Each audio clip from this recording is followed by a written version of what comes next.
दोस्तों 69,000 शिक्षक भर्ती में अब एक नया मोड़ आ चुका है। 4 साल पहले हुई इस भर्ती में आरक्षण के प्रावधानों का पालन न करने का आरोप लगाया गया है, जिसकी वजह से इलाहाबाद हाई कोर्ट की डबल बेंच ने पुरानी मेरिट लिस्ट को रद्द कर दिया है, जिसके आधार पर यह भर्ती की गई थी। और कोर्ट ने आदेश दिया है कि पुनः नए सिरे से गलतियों को सुधारते हुए नई मेरिट लिस्ट बनाई जाए।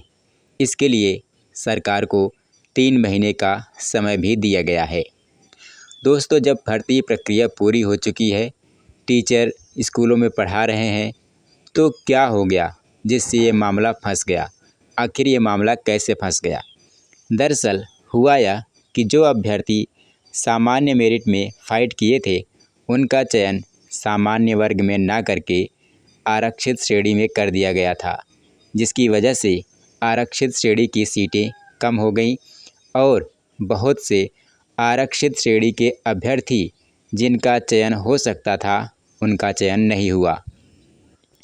आरक्षित वर्ग के वे अभ्यर्थी जो सामान्य वर्ग की मेरिट सूची में आते हैं, उन्हें सामान्य वर्ग में समायोजित किया जाना चाहिए। साथ ही ऊर्ध्वाधर आरक्षण का लाभ क्षैतिज आरक्षण श्रेणियों को भी दिया जाना चाहिए।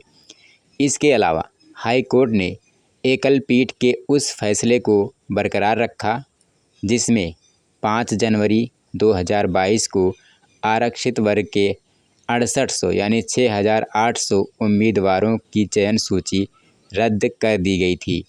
पीठ ने राज्य सरकार और अन्य संबंधित अधिकारियों को निर्देश दिया कि वे 3 महीने के भीतर नई चयन सूची जारी करने की प्रक्रिया पूरी करें।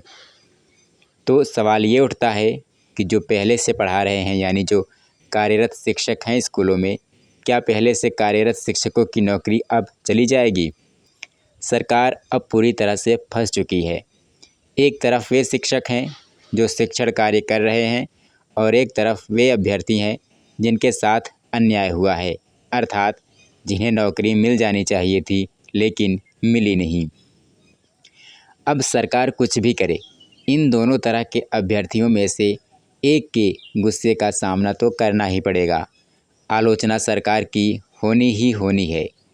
बाकी रही बात कार्यरत शिक्षकों की, तो जितने नए अभ्यर्थियों का चयन होगा, उतने कार्यरत शिक्षकों को नौकरी से हाथ धोना ही पड़ेगा।